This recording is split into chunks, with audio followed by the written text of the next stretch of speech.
What is going on, guys? Rick Ucchino here once again for the Sportskeeda Wrestling YouTube channel, and typically after a Friday night SmackDown and AEW Rampage, I'll come on here and I'll break down the good, the bad, and the ugly of everything that went on. But you know what? In a week where CM Punk, Becky Lynch, and Brock Lesnar all return to the world of professional wrestling, I say screw the negatives, forget the bad, forget the ugly.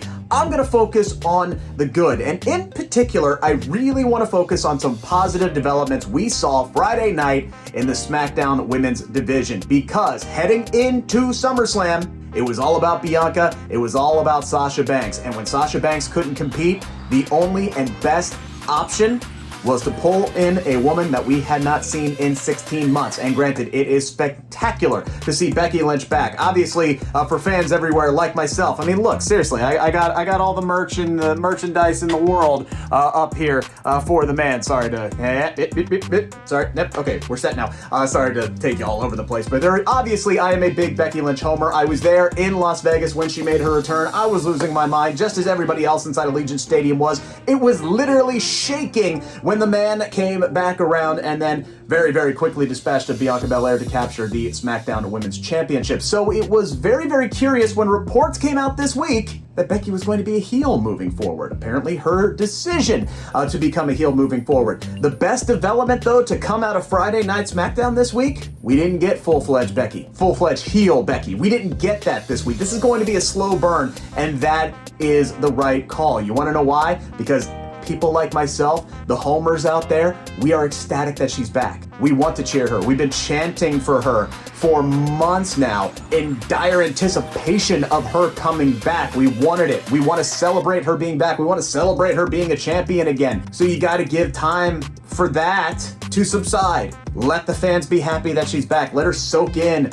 all the cheers and tell us how much that she missed us. I mean, that was all really, really good stuff on Friday. She didn't need to come out and do what they tried to do in 2018 and dictate the response. That she didn't need to come out there and call us idiots and say that we were never behind her, that we really didn't miss her, and then do some chicken heel crap. They didn't do that this time around. That's very good. I have no idea what Becky Lynch has up her sleeve to eventually get heat, but a slow burn, that is a very, very good idea. We'll see what the man has up her sleeve to eventually become a heel. It's going to be very, very, very interesting, though, because Becky Lynch, huge pop last night. Bianca Belair, huge pop on Friday night. So people want to cheer both of these women. It's going to be very interesting to see who ultimately gets cheered louder and more often as this feud progresses. So if I'm WWE, I'm leaving it open-ended as to whoever is going to turn heel. By the way, what did I talk about earlier on in this video? It was all about Bianca. It was all about Sasha heading into SummerSlam.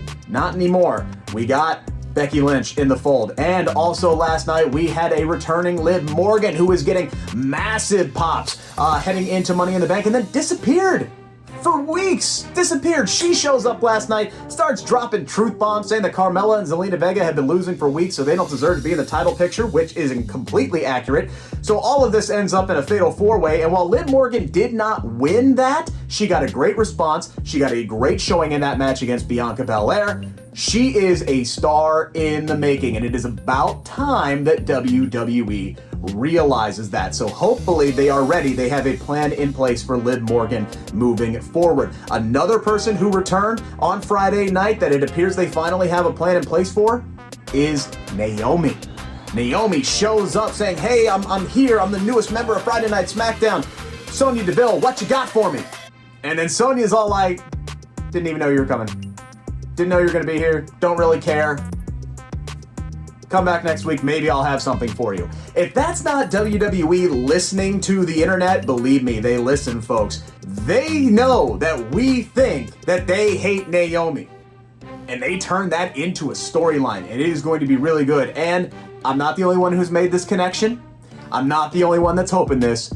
But if the storyline is here that Naomi, week after week, gets disrespected, and Sonya Deville and Adam Pearce and anybody else in that locker room refuses to acknowledge her, oh, she's going to end up in the bloodline. She's going to be one of the top heels in that women's division on Friday Night SmackDown, and it is going to be absolutely glorious. So, you got something set up for Naomi here. You got a starting off point for Liv Morgan, once again, to finally do something with her. Becky Lynch is there, white hot already since coming back. Despite the booking at SummerSlam, Bianca Belair is white hot.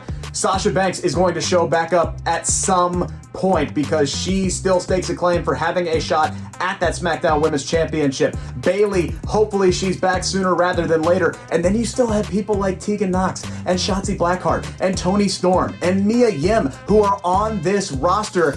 Carmella and Zelina, they need to reboot. They need to take a break. They need to be off TV for a week, then come back, maybe start winning some matches. But you have so much talent. So much talent, and all of a sudden, you have 4, 5, maybe 6 women on this roster with the right amount of booking and the right storytelling.